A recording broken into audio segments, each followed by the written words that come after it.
First ever factory outlet Mukunda jewelleries KBHP Somajiguda Suchitra Hanamkonda Kothapet Chandanagar Khammam. నమస్కారం. కార్తీక పురాణం 6వ రోజు పారాయణలోకి వచ్చాం. ఈ 6వ రోజు కార్తీక శుద్ధ షష్ఠి. షష్ఠి నాడు తీయని పదార్థాలు విసిరికాయలు తినకూడదట. ఈరోజు నువ్వులు బెల్లంతో చేసిన చిమ్మిరి భుజించవచ్చు, ఎవరికైనా దానంగా ఇవ్వచ్చు, చాలా మంచిది. బ్రహ్మచారికి ఎర్రని గళ్ళ తువ్వాలు దానం చేస్తే మంచిదట. నియమంగా ఇవి చెయ్యాలని కాదండి, ఈ రకంగా చెప్పబడింది. ఒకవేళ ఎవరికైనా ఆసక్తి ఉంటే చేసుకుంటారని మనం ఇది తెలియజేస్తున్నాం అంతే. ఇవ్వాల్సిందే అన్న నియమం ఏం లేదు, ఇస్తే మంచిది. అయితే 6వ అధ్యాయంలో ఏం చెప్తున్నారు? దీపదాన మహాత్మ్యాన్ని గురించి చెప్తున్నారు. వశిష్ఠ మహర్షి జనకరాజర్షికి చెప్తున్నారు. పరమ పవిత్రమైనటువంటి కార్తీక మాసంలో దీపదానము సమస్త శుభాలని, సిరి సంపదలను, ముక్తిని కలిగిస్తుంది.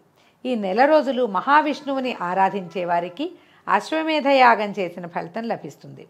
పత్తితో వత్తించేసి ప్రమిదలో ఉంచి దానిలో ఆవు నేతిని కానీ, నువ్వుల నూనెని కానీ, కడకి ఆముదాన్ని కానీ వేసి దేవాలయంలో దీపారాధన చేసి దాన్ని దక్షిణ తాంబూలాదులతో సద్బ్రాహ్మణుడికి దానం ఇవ్వటం శుభము, పుణ్యప్రదము. ఈ విధంగా నెల రోజులు చేసి చివరి రోజున ప్రతిరోజు దానమిస్తున్న బ్రాహ్మణునకు గోధుమ పిండితో చేసిన ప్రమిదలో నేతిని వేసి పైడి పత్తితో ఒత్తిని వెలిగించి దానిని దానం ఇస్తే ఇచ్చిన వారికి సకల సంపదలు, సమస్త ఐశ్వర్యాలు కలగటంతో పాటు మోక్షసిద్ధి కూడా కలుగుతుంది. ఇప్పుడు ప్రత్యేకంగా విష్ణు పూజ అనేది చెప్పబడిందండి. కార్తీకంలో శివ పూజ ఎంత ప్రతీతో విష్ణు పూజ కూడా అంతే ప్రతీతి. పురాణంలో చెప్పబడినట్టుగానే చెప్తాం, కానీ ఇది ఖచ్చితంగా విష్ణువారాధనే చేయవలసిన మాసం అని కాదు. ఎందుకంటే ఈ మాసానికి అధినాయకుడు ఎవరంటే దామోదరుడు. అంటే తన గర్భంలో ప్రపంచాన్ని భరించేటువంటి పరమాత్మ అయిన శ్రీ మహావిష్ణువు ఈ మాసానికి అధిపతి కాబట్టి ఆయన ప్రీత్యర్థము శివారాధన చేయమని చెప్పబడుతుంది. సంకల్పంలో ఆ మాట చెప్తారు. మనం శివారాధన చేసుకుంటూ విష్ణువారాధన కూడా చేస్తే విశేషమైన ఫలితం లభిస్తుంది, అది చెప్తున్నారనమాట. అయితే ఈ దీపారాధన చేయటం, ఈ పిండి దీపారాధన మనం మామూలుగా చూడండి, ఈ బియ్యపిండి తోటి చేసుకుంటాం, బియ్యపిండితో చేస్తాం.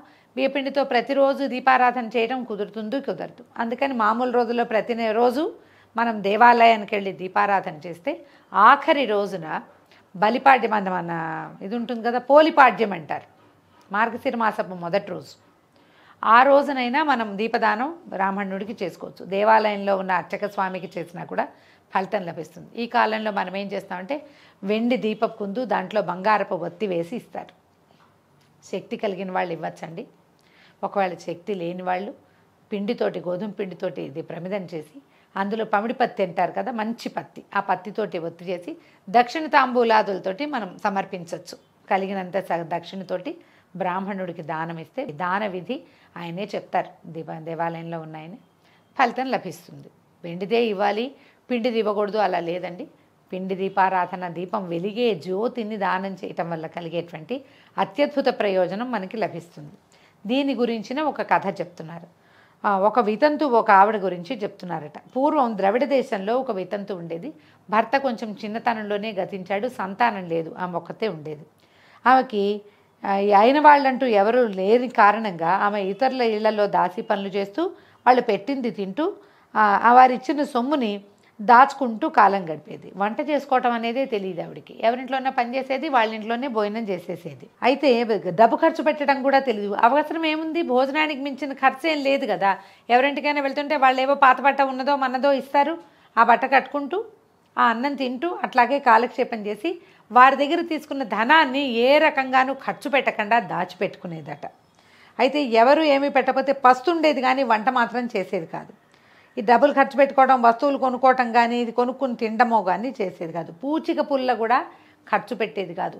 దేనికో ఆ డబ్బు ఎందుకో ఆమె కూడా తెలీదు, దాచిపెట్టేది. చాలామందికి ఎందుకు దాచిపెడుతున్నామో తెలియకుండా దాచిపెడతారు. ఆ గుణం ఉన్న వాళ్ళ కోసమేనమాట ఈ కథ. అయితే ఏం చేసేది, తన దగ్గర ఉన్న డబ్బు, ఆవిడ దగ్గర చాలా డబ్బు ఉందని వాళ్ళు వీళ్ళు అడిగితే సహాయంగా కాకుండా వడ్డీకి తిప్పేది. ఆ డబ్బుని వడ్డీ వసూలు చేసుకునేది, తిరిగి డబ్బు కూడా వెనక్కి తీసుకుంటూ ఉండేది. పూజా పునస్కారాలు చేయటం అంటే ఏమిటో తెలీదు. పరాన్న భుక్కు అంటారు, పక్క వాళ్ళ దగ్గర అన్నం తింటాం. ఇక వాళ్ళ డబ్బుల మీద ఇప్పుడు ఈ డబ్బంతా కూడా పరులు ఇచ్చిందే కదా, పనిచేసేది కాబట్టి భోజనంతో సరిపోయేది. ఈ డబ్బుని ఇలా వడ్డీకి తిప్పేది, అస్సలు ఖర్చు పెట్టేది కాదు, వంట కూడా చేసుకునేది కాదట. ఈమెకి కాలం ఇలా గడిచిపోతూ ఉండేది. అయితే ఒకసారి ఆమె నివసించే గ్రామం శ్రీరంగం వెళ్ళే దారిలో ఉందట. ఒక విప్రుడు ఒక ఆయన శ్రీరంగానికి వెళ్తూ మార్గమధ్యంలో ఆగేవాళ్ళు. ఇదివరకు ప్రయాణానికి అవకాశాలు ఉండేవి కాదు కదా, అంటే మనకి ఇవి ఉండేవి కాదు, ప్రయాణ సాధనాలు తక్కువ ఉండేవి. కాలినటకనే తీర్థయాత్రలకి వెళ్ళేవాళ్ళు. నటకే ప్రతి చోటకి నడుచుకుంటూ వెళ్ళటమే అనమాట. ఈ నడక అవటం వల్ల ఏమయ్యేది, వీళ్ళు సాయంకాలం చీకటి పడేసరికల్లా ఏదో సమీపంలో ఉన్న ఊరికి గబగబా కాలు సాగించి వెళ్ళిపోయి ఆ ఊళ్ళో ఎవరింట్లో అయినా వాకిట్లో పడుకుని తమకున్న దాంట్లో వంట ఏదైనా చేసుకోగలిగితే చేసుకునేవారు. లేకపోతే ఆ ఊళ్ళో ఎవరింట్లో ఆగారో వాళ్ళని ఏదైనా వాళ్ళు స్వయం పాకం ఇస్తే కాస్త చిన్న పొయ్యి పెట్టుకుని ఒక 2 గింజలు పొంగించుకుని అన్నం తిని రాత్రికి పడుకుని నిద్రపోయి తెల్లవారంగానే మళ్ళీ బయలుదేరేవాళ్ళు. వెలుగుండగా ప్రయాణం చేసి చీకటి పడంగానే సమీప గ్రామాలకు చేరేవాళ్ళు. ఇలాంటి పద్ధతి నడిచేది. మనం ఇలా కాశీమచిలి కథలు వాటిల్లో కూడా వింటూ ఉంటాం కదా. అయితే ఈ బ్రాహ్మణ ఆయన వీళ్ళ వాకిట్లో ఆగాడు. ఆవిడేం సహాయం చేయలేదు, కానీ ఉండనిచ్చింది, వాకిట్లో ఉండనిచ్చింది. ఈయన ఏం చేశాడు, అక్కడెక్కడి నుంచో 2-3 రాళ్ళు సంపాదించుకుని, మా ఇంట్లో పొయ్యి కూడా లేదండి నేను వెలిగించుకోనంటే ఈయనే నిప్పు చేసుకుని కొంచెం అన్నం వండుకుని తిన్నాడు. తిన్నాక ఎక్కడికి వెళ్తున్నారు ఏమిటి అని ఈవిడ అడిగేసరికల్లా ఆయన నువ్వేం చేస్తావు, ఎవరు లేరా, నువ్వు ఒకదానివేనమ్మా, పిల్లలు లేరా, అదే అమ్మా అని అన్నీ కనుక్కున్నాడు. అయితే ఆమె చెప్పిన ప్రకారంగా ఆయనకు అర్థమైంది, ఈమె దగ్గర డబ్బులున్నాయి, ఈమెమి కానీ ఏమీ చేసుకోదు, మరి ఒక్కదానివే కదమ్మా, దాన ధర్మాదులు చేసుకోవచ్చు కదా అని అడిగినప్పుడు ఆమె చెప్పిన సమాధానాలని వినేసరికల్లా ఆయన ఏం చేశాడంటే, ఆయన అమ్మ ఒక మంచి మాట చెప్తాను శ్రద్ధగా విను, నీకు కోపం కలిగించినా సరే ఇది నీకు హితకరమైన మాట అని చెప్పి నిదానంగా చెప్పాడు. సిరి సంపదల వ్యామోహంలో పడిపోతావు, మానవుల కర్తవ్యం ఇది కాదు, దాన ధర్మాలు చేయటల్లా, పోనీ నీకు నువ్వు కూడా ఖర్చు పెట్టుకోవట్లేదు, నీకు నువ్వు ఖర్చు పెట్టుకున్నా కొంత ధర్మమే, అది శరీర ధర్మం, అదైనా పాటించాలి, నువ్వు అది కూడా పాటించటం లేదు. ఎవరికైనా 1 రూపాయి ఇచ్చి వస్తువు తెచ్చుకోవాలి, అదొక పని, ఇంట్లో పొయ్యి వెలిగించాలి, దానికోసం పుల్లలు తెచ్చుకోవాలి, అదో పని, అలాంటివి కూడా చేయటం లేదు. ఇవి కనీస ధర్మాలు, శరీరాన్ని కాపాడుకోవడానికి మనుషులు చేయవలసినటువంటి సాధారణ ధర్మాలు కూడా నువ్వు చేయటం లేదమ్మా. దీంతో పాటు నువ్వు ఖర్చు పెట్టకపోవడంతో పాటు పూజా పునస్కారాలు చేయట్లేదు. నువ్వు నీ దొరికిన మానవ జన్మని వృధా చేసుకుంటున్నావు. మానవ జన్మ అన్ని జన్మలలోకి ఉత్కృష్టమైన జన్మ. మిగిలిన ఏ జీవితాల్లోనూ కూడా, అంటే ఏ ప్రాణికోటికిను పుణ్యాన్ని ఆర్జించుకునేందుకు, ధర్మాన్ని ఆచరించేందుకు, భగవదారాధన చేసేందుకు, ముక్తిని సంపాదించుకునేందుకు ఏ అవకాశము ఉండదు. కేవలము మనుషులుగా పుట్టిన వాళ్ళకి మాత్రమే ఆ అవకాశాన్ని ఇచ్చాడు భగవంతుడు. లేక లభించినటువంటి ఈ అవకాశాన్ని పాడు చేసుకుని మళ్ళీ నువ్వు ఏ పిచ్చి జన్మో బతుతావు, కుక్కో పందో అలా అయిపోతావు, గాడిదో చెప్పలేకపోతాం. వాటి జన్మలు వృధానా అంటే కాదు, వాటి జీవితానికి ఏదో ఉంటుంది, కానీ మనం ఇలా ధర్మాచరణ చేసేందుకు అవకాశం ఉండదు కదా. ఈ శరీరం మాంసము ఎముకలతో చేసిన గూడు, ఇది ఎల్లకాలం ఉండదు, అశాశ్వతమైనది. ఎప్పుడు ఏ రోజు ప్రాణాలు అనంత వాయువులో కలిసిపోతాయో తెలీదు. అటువంటి శరీరం కోసం పనికిరాని పాకులాట ఎందుకు? ఈ లోకంలో నీకేం సుఖం ఉంది? పైగా ఈ డబ్బు ఎవరి కోసం? నువ్వు కూడా తినకపోతే ఈ డబ్బు వృధా కదా. ఎవరి వలన డబ్బు ఏ విధంగా ఎంత సంపాదించాలనే తాపత్రయం ఉంది, దేనికోసం ఉంది నీకు ఇంత సంపాదన తాపత్రయము? కానీ వాటి వల్ల దేనికోసం నువ్వు సంపాదిస్తున్నావో నీకు అర్థం కావట్లేదు. దానివల్ల నువ్వు సుఖపడేదేముంది? నువ్వు హాయిగా తిని సుఖంగా ఉంటే పోనే ప్రయోజనం ఉంది. ఇప్పుడు అది కూడా నువ్వు చేయటం లేదు. నిప్పులో పడిన మిడతలాగా ఈ శరీరంలోని జీవుడి ఉన్నటువంటి జీవుడి గతి ఏమిటి? ఈ శరీరంతో చేసినటువంటి నానా రకాల ఫలితాల పనుల వల్ల వచ్చేటువంటి రకరకాల ఫలితాలుగా అనేక జన్మల్ని ఎత్తటము, ప్రతి జన్మలోనూ జీవిత పోరాటము. జీవికి అదే నా లక్ష్యం. మనం ఏదో రకరకాల కర్మలు చేస్తాం, సహాయం చేస్తాము, చేయము, చెడు చేస్తాము, ఏదో చేస్తాం, ఇతరులను నిందిస్తాము, అన్నాన్ని నిందిస్తాము, దైవారాధన చేయము, నిత్య నైమిత్తిక కర్మలు ఏది ఆచరించాలో అది మనం ఆచరించము. వాటి వల్ల లభించినటువంటి ఈ శరీరం వల్ల జరిగిన ఇవన్నీ, వాటి వల్ల లభించినటువంటి రకరకాల పాపాలతోటి మనం మళ్ళీ పుడతాం. మళ్ళీ మనుషులుగానే పుడతాము, జంతుజాలాలుగా పుడతాము, ఎలా పుడతామో తెలియదు. పోని కర్మలు, ఇతరుల నుంచి డబ్బులు తీసుకున్నాము, ఏదో వెనక్కి తిరిగి ఇవ్వలేదు, వాళ్ళ దగ్గర పని చేయించుకున్నాం, వాళ్ళకి రుణపడిపోతాం, కొంతమంది దగ్గర సహాయం పొంది వాళ్ళని నానా మాటలు దుర్భాషలాడతాం.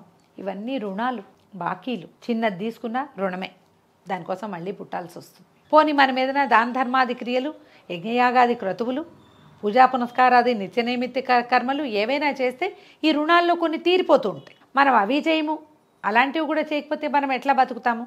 సరే, దీని గురించి చెప్తూ ఏం చెప్పాడంటే, జీవికి ఇది లక్ష్యం కాదమ్మా, అజ్ఞానం అనే చిమ్మ చీకట్లో పడి జీవితాన్ని నిష్ప్రయోజనం చేసుకుంటున్నావు. కూడబెట్టిన సొమ్ముతో దాన ధర్మాలు చేసేయి. నువ్వు ఒక్కదానివి, నీకేం వెనకాల ఎవరు లేరు. ఈ డబ్బులు కూడబెడితే నీ మరణానంతరం ఎవరో ఎక్కడో పాతి పెడతావు, ఎవడో తింటాడు. అది ఎవరో కూడా నీకు తెలియదు.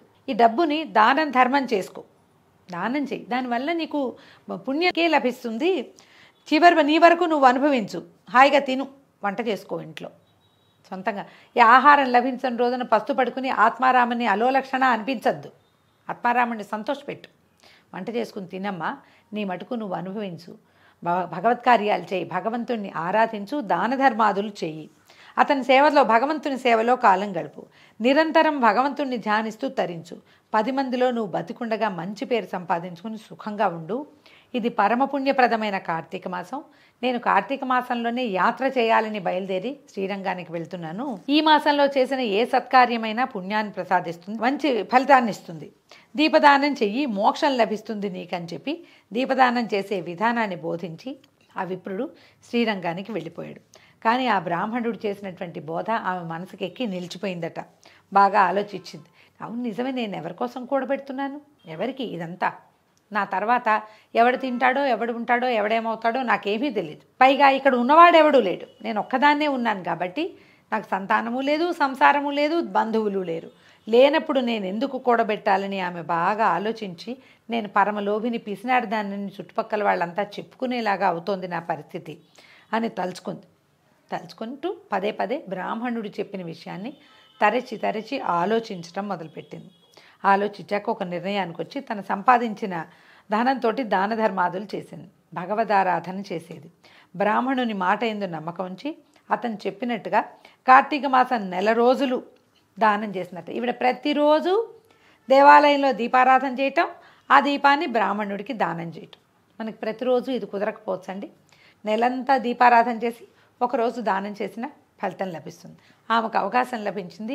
ఏ రోజు పెట్టిన దీపారాధనని ఆ రోజు దానం చేసేదట. ఆ తర్వాత సద్బ్రాహ్మణుల ఇళ్లలో చేరి పనిచేస్తూ వాళ్ళ ఇళ్లలో దొరికినటువంటి కార్తీక పురాణాన్ని వినే అవకాశాన్ని కూడా ఆమె సద్వినియోగం చేసుకుంది. అలా కాలం గడుపుతూ చివరికి ఎప్పటికో ఎంతో జీవితాన్ని గడిపి ఆమె శరీరాన్ని వదిలిన తర్వాత శరీర పతనానంతరము కైవల్యాన్ని పొందింది. లోభగుణం అంటే పిసినార్తనం, ఇతరులకి ఇవ్వకుండా తను తినకుండా దాచుకోవటం. ఇతరులకి ఇవ్వకుండా తను తిన్నా తప్పేనండి. ఇతరులకి ఇవ్వడం అనేది మెయిన్ పాయింట్ ఇక్కడ. ఇవ్వడము, తినకపోవటము, ఇది ఈ లోభగుణం నరకానికి దారి చూపిస్తుంది. మనం సంపాదించిన ధనాన్ని మనం అనుభవిస్తూ దాన ధర్మాలు చేస్తూ అవసరానికి ఉంచుకోవాలే తప్ప కూడబెట్టడం కూడని పని, అది పనికిరాదు.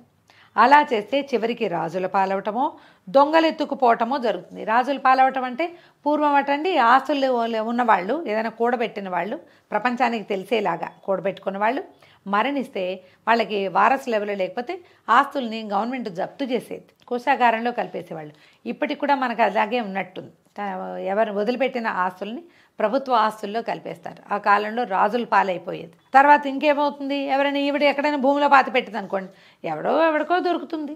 లేదా ఈవిడ దగ్గర డబ్బు ఉందని తెలిస్తే, మన దగ్గర డబ్బు ఉందని తెలిస్తే ఎవరో దొంగతనం చేస్తారు. ఇది మనం వాడుకున్నది కాదు, ఈ లోకంలోకి వాడుకున్నది కాదు. దానం చేయకపోవడం వల్ల అది పరానికి కూడా మనకి ఏ సహాయము చేయదు, ఎవరినో బాగు చేయటం అవుతుంది. కాబట్టి పిసినారితనానికి స్వస్తి చెప్పమని చెప్తోంది పురాణం. అలా కాక సంపాదించిన దాన్ని సద్వినియోగం చేసుకోవాలని మనం అనుభవించాలి, దానం చేయాలి, ఏదైనా ధర్మకార్యాలు చేయాలి. భగవత్ సేవ కూడా చేస్తేనే డబ్బుకి సరైన ప్రయోజనం లభిస్తుందని చెప్తారు. ఈ వితంతు కథ మనకు తెలియజేస్తుంది. దానం భోగో నాశ త్రిశ్రహగతయో భవంతి విత్తస్య. నీతి శ్లోకం ఒకటి ఉంది. మనం దానం చేసామా మంచిది, భోగం అనుభవించామా అది ఇంకా అద్భుతంగా ఉంటుంది, మంచిదే, అది మంచిదే. కానీ మూడోది నాశం ఉంది, ఎందుకు పనికిరాదు డబ్బు. అలాంటి గతి మన డబ్బుకి పట్టించద్దు. మన ధనాన్ని మనం అనుభవిస్తూ దాన ధర్మాది క్రియాక్రతువులు చేస్తూ భగవదారాధన చేస్తే ధనాన్ని సంపాదించిన పూర్తి స్థాయి ఫలితం మనకు లభిస్తుందని ఈ 6వ రోజు అధ్యాయం మనకు తెలియజేస్తుంది. మరో అధ్యాయంతో 7వ అధ్యాయంతో రేపు ఉదయం మళ్ళీ కలుసుకుందాం. నమస్కారం.